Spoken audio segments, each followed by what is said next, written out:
Good afternoon, ladies and gentlemen. Thank you for coming, and sorry for the delay. Unfortunately, the first thing I have to do is present apologies from one of our other speakers who wasn't able to make it today. That's Stella Barakliana. We do, however, have Professor Gail Burns here to open the conference, and Professor Burns is an art historian from the University of Birmingham, Birmingham School of Arts, where he lectures a course on the biology of aesthetics. His thesis subject was on experiments in art, information and technology.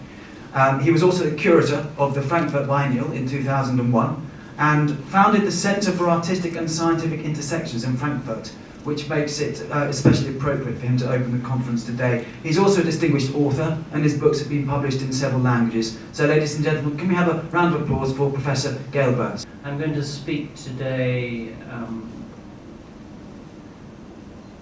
just tackle the technology again, on the concept of the somatic intervention in life and death states. Going through some examples in art history and contemporary aesthetics to stress that art and science combination could have positive results. We are developing more and more lifelike mechanisms, becoming an era of material reality. We need more and more self-animated emerging objects, and we fantasize over self-animated personalities. We are heading towards an immortalization of the subject and a rematerialization of art. The information brochure on body donation for plastination can be found on Von Hagen's own website. Many thanks for listening.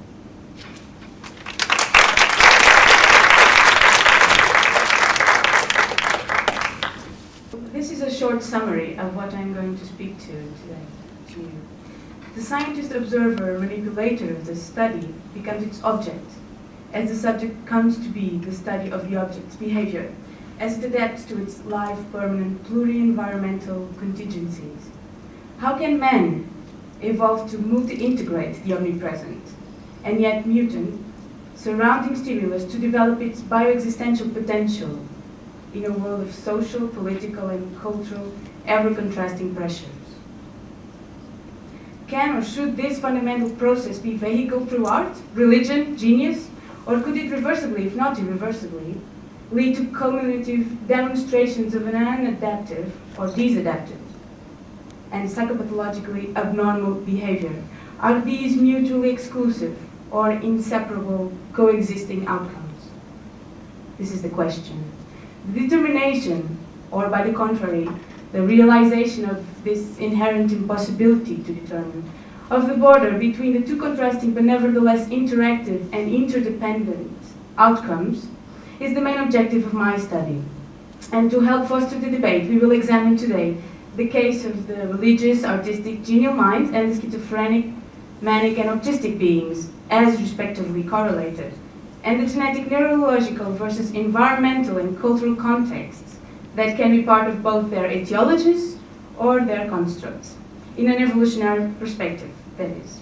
Ladies and gentlemen, and I invite you to pay attention with open minds and enjoy what our presenters have to offer. It's my pleasure now to welcome Mr. John Believers. Here you can see the goat, the doll that still remains in the painting, despite this quite hardcore scene. The tongue of my mouth is used as the air stopper. Here's the type. The upward substrate and the smudging of the two-dimensional drawing is 98.3% successful in revealing the aura of the doll's head that the herder had seen. This seemingly irrational depiction of the electromagnetic energy of the aura becomes a constant value in calculating its relation to the chart of the three-dimensional feature of the head. And to this point, I'm asking you, how can we love like this? Thank you very much.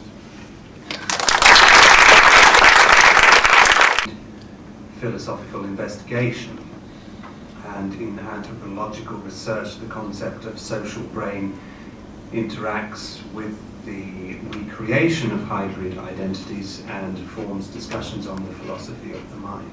A track is something which reappears again and again on the fluidity of the control the state is posing. And however, we have to ask, is there really a state behind all of these? Or is there maybe only the tissue of the secondary space? Are simply mechanisms which try to undermine the strength of the passivity and forced sexuality of defense into a position which is collectively abstract. And my point essentially is to ask you today, can it really happen? Art without a body.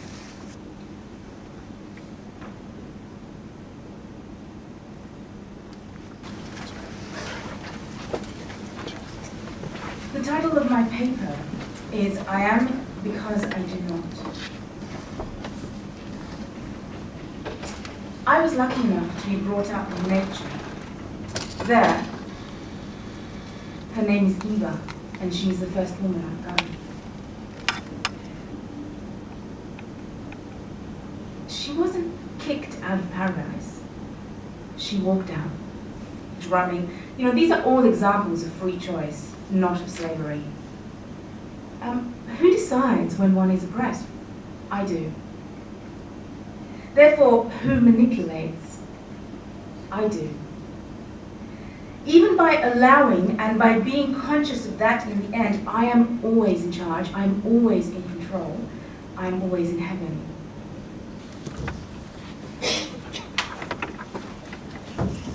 Academic circles, and certainly in institutions, they're causing comfortable chaos.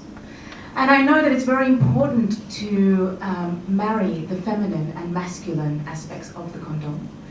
I think that's highly of high importance. Also, I think it is what for me is the psychic task of each and every one of us here is to come to terms with the shadow.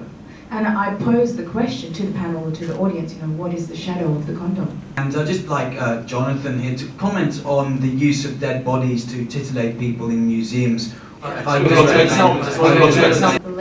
no symbolic. So you do not believe in symbolism. Actuality is a symbol.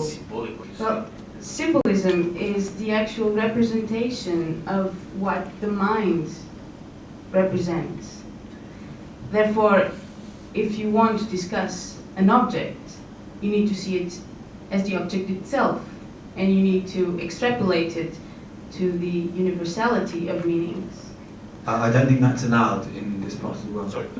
Can I just ask the members of the audience, is there anybody here who's got an inquiry they'd like addressed by the members of our... Hi, it's just for the American guy. It's during your discourse you were using in the background there was lots of sort of military maps and maps of American deployments and things like this around the world.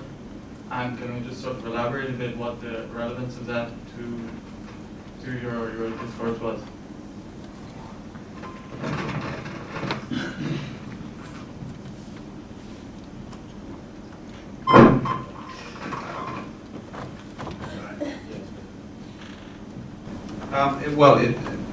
Really simply to point out that there's a world outside of this room and outside of the institutions within which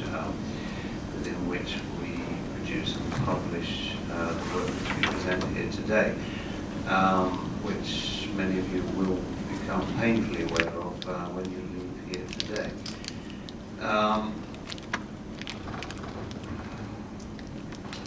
I really am concerned that I really think that the question of choice, the questions of choice, the questions of representation, the questions of universality are ones that really we should be considering more carefully.